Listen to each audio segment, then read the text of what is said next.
Today, we are going to conduct one small but amazing investigation, which, if it does not blow your brain, will make you think. Let's try to find a real religion, which was followed by almost the entire population of Eurasia in the 16th century.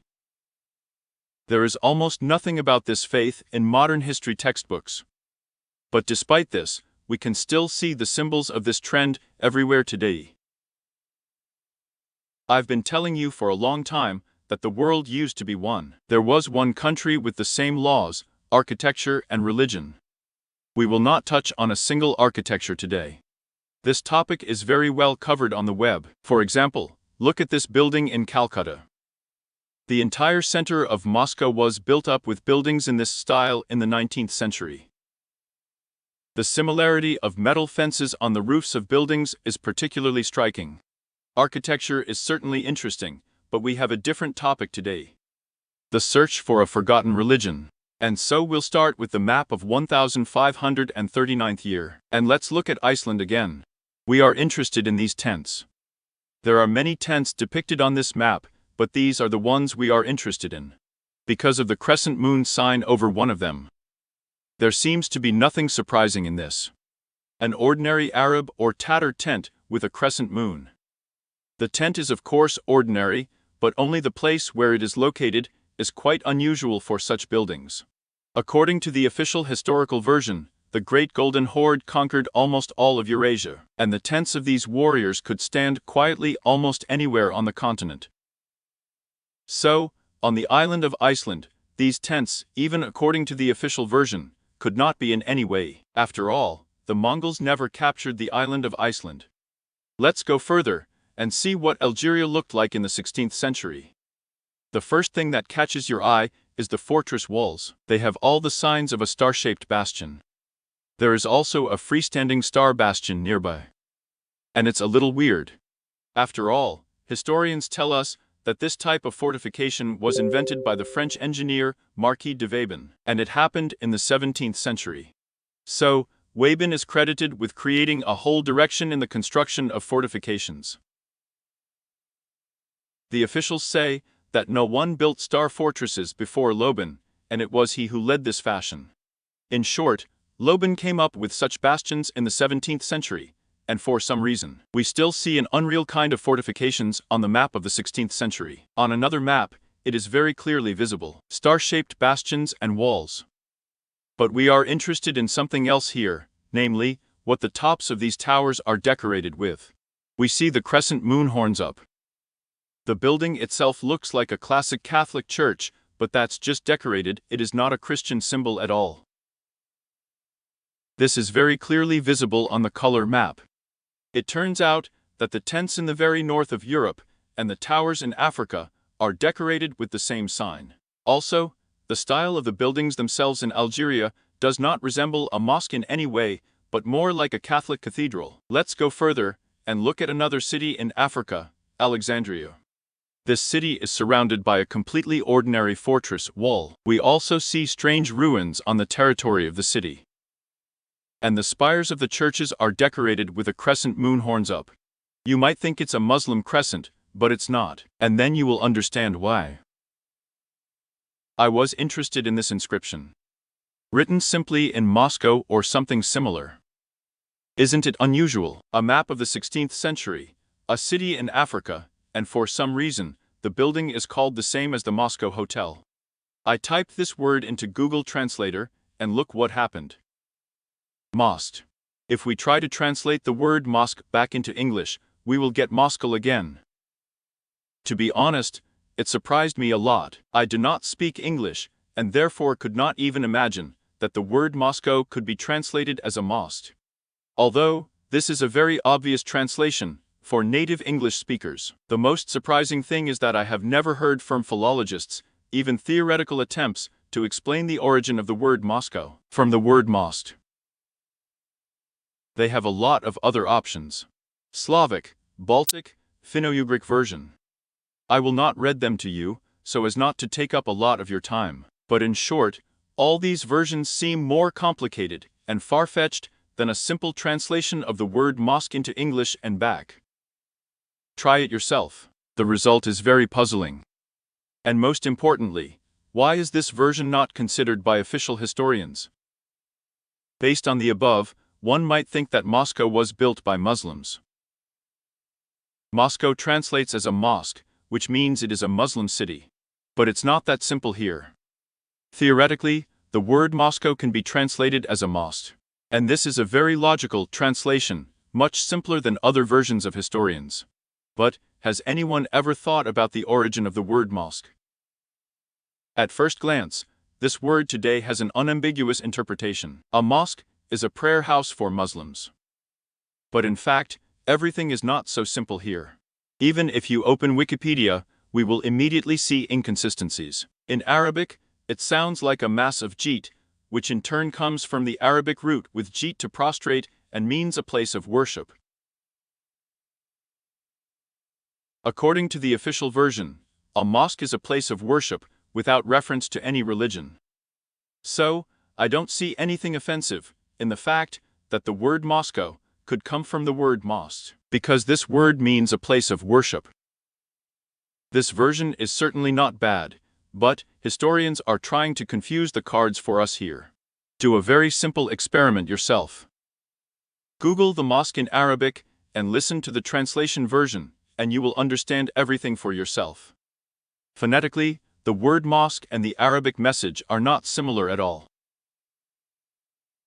If the Arabs had called this place where Moscow is located their word, then the word mosque could not have come from this word in any way. Listen again in the translator, and you will hear an incomprehensible message, but not a mosque. So the question of the origin of the word mosque itself remains open. And it seems to me that there is something else hidden under this word, and it has nothing to do with Muslims.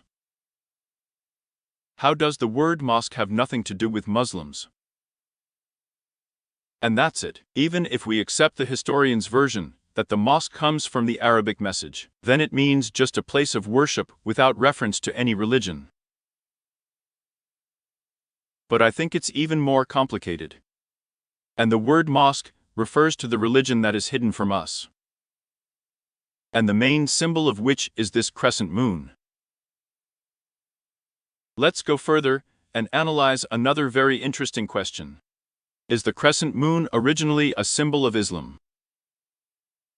And we'll start with this interesting engraving of the 18th century. It is signed as a battle with the Chinese in Batavia. As we can see, a European city is depicted, one quarter of which is very different from the others. The whole city looks like Holland, but the roofs of a building in one of the quarters are decorated with crescents. According to the official version, these are riots in the city of Batavia. Today, it is the city of Jakarta. In the 17th century, the Dutch fortress of Batavia was built on the site of the city of Jakarta. It was named after the ancient tribes of the Badals, who were the ancestors of the Dutch. The history of the Batavians is very interesting in itself, but it's not about them. So, the Dutch in the 17th century built a fortress and a city called Batavia, and this name remained until 1942, when Batavia was renamed Jakarta.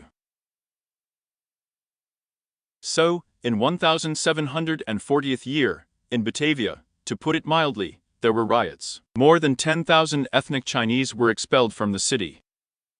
This story is well documented, and there seems to be nothing strange about it. The only thing that bothers me is these crescents on the roofs of houses. If you look at other 18th century engravings that depict China, you rarely see such a crescent moon anywhere. And here, the whole block is covered with such signs. And here's what else is very strange. This engraving depicts a river called Rotterdam. It seems to be nothing unusual. Dutch settlers moved to Indonesia, built the city of Batavia, and named the local river with the Dutch name Rotterdam. All this is of course logical, but there is one but. Jakarta, only one river flows through the old city, and it is called Ciliwung. I am also confused by the different style of writing in this engraving. The entire text is written in capital letters, but the word Batavia and Chinesean are printed. It's as if the Chinese added the name of the city and the word later. There is a feeling that the events taking place on the engraving took place in the wrong place and not with the Chinese. It seems that the people worshipping the crescent moon were expelled. And they weren't Muslims or Chinese. And this is Russia. Fireworks, in honor of Peter Alexeyevich. And again, we see a crescent moon, and it is even signed the month of Turkish rock. But there is one more important detail here. This is the 8-pointed star. And it is not accidental here. It is an integral part of the crescent. And then you will understand why. Now let's see, is the crescent a purely Islamic symbol? And the first Deputy Mufti of the Republic of Tatarstan, Rustam Hazrat Badev, will help us in this. The crescent moon in Islam is not the same as the cross in Christianity. Neither in the Quran, nor in the Hadith of the Prophet, will you find a philosophical justification for this symbol. The crescent moon has become associated with our religion in the course of history. Someone believes that the Muslims of the Ottoman Empire were the first to use it. And here's what another fairly competent person, Nais Khalid, an expert on the architecture of Kazan mosques, writes. If the crescent moon were a common Islamic symbol, Muslim states would depict it on their coats of arms and flags. But neither Iran nor Saudi Arabia has it. This is a Turkish symbol, and the Turks, in turn, borrowed it from Byzantium. It turns out that the crescent moons appear on mosques after the 15th century.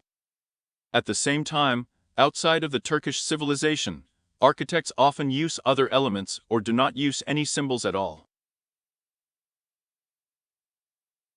For example, in Central Asia, there are just balls on the minarets. And here are some interesting conclusions that can be drawn. First of all, the crescent moon is not a purely Muslim symbol. Muslims began to actively use it only after the arrival of the Ottoman Empire, that is, not before the 13th century. To be more precise, we find the first image of the crescent moon in the Ottoman state symbols, on the standard of the Ottoman Sultan Selim Yakov, who died in 1520th year. This standard is kept in the museum of the Topkapı Palace, and we are not seeing the classic crescent moon that we are all used to. Here the crescent is located horns up, and between the horns is a multi-pointed star. And that's the most interesting thing. Most experts say that the Ottoman Empire borrowed the crescent from Byzantium. It is found on Byzantine coins, also in the image with a Carthaginian ship. Also, Byzantium used to rule the territory where Alexandria is located, and on the map of the 16th century, we see that the churches are decorated with a crescent moon. Byzantium is a very mysterious state. From him, Russia received the religion of two-headed eagles and a crescent, which we can see at the base of Orthodox crosses. I think that the history of Byzantium is invented in the same way as the history of Rome, and behind this screen, they hide something more. All the necessary laws for governance came from Byzantium. There is a feeling that the word Byzantium hides the ruling race. Roman law, orthodoxy, and many other things that govern us came from the mythical Byzantium. Byzantium seems to have disappeared for centuries, but its laws still apply today. Also, the symbols of this country have never disappeared. Today, you will see that in Russia, and not only in it, all the surrounding space is filled with these symbols. Now let's see where the crescent moon was used back in the Middle Ages. I have already shown you Iceland and Africa. But about medieval French tapestries, we can also see a crescent moon. Also, in the book by Gleb Nosovsky, there is an engraving with the German city of Trier, and we see a crescent moon. Also on the maps of Scandinavia, we see tents with a crescent moon. And these lands were never captured by either the Ottomans or the Tatars. Bowls made of so-called Sasanian silver, which, as they say, were made on the territory of Iran, but they are not found there. And we found all these dishes in Siberia, and as we see, the rulers on these bowls are decorated with a crescent moon. Historians say that these bowls belonged to the kings personally. But they loved squirrel fur so much that they exchanged these royal bowls for squirrels without regret. So, I was interested in this bull. In my opinion, a deer of the northern breed is depicted here, and if it's a reindeer, then why is the Shah of Iran sitting on it? Let's go further. Here is the polished noble coat of arms. And again we see a crescent moon. Greek statues are also decorated with a crescent moon. It turns out that, in the Middle Ages, almost all of Eurasia, France, Germany, Sweden, Iceland, Russia, the Ottoman Empire, and Africa, used one symbol, the crescent moon. And this cannot be explained by Islam and the Golden Horde. After all, neither Sweden, nor Germany, nor France have ever been under Ottoman occupation. This symbol is associated with the mythical Byzantium. Byzantium, however, according to historians, was in the south, but Iceland immediately used a crescent moon. And for some reason, historians don't tell us about it.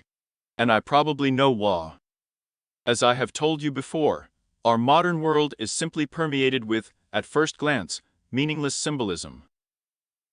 There are things that defy rational logic. For example, why do American schoolchildren take the oath of allegiance to the American flag? Not the country, not the president, but the flag? Or why no one will be able to bury Lenin? So, we all live by certain rules, obey the postulates of Roman law, listen to the same hymns, and look at the same Byzantine symbols. Look at the symbol of Byzantium and the Ottoman Empire look like this: a crescent moon, with a star above it, or in the middle. It seems that now we do not observe such symbols around, but this is not so. The Soviet Union, seemingly at first glance an independent power, used this sign everywhere. Here's a look at these antique pieces of the Ottoman Empire. Do they remind you of anything? The same stars adorn Stalin's skyscrapers, the buttonholes of Soviet servicemen. They seem to be different. The Ottomans have a crescent moon, in the Soviet Union a wreath. But visually it's the same thing. Today we use the signs of the mythical Byzantium. All the coats of arms of the countries of the former socialist camp are stylized as a crescent decorated with stars. The buttonholes of the military of the Soviet Union cannot be distinguished from the signs of the Ottoman Empire from a few steps.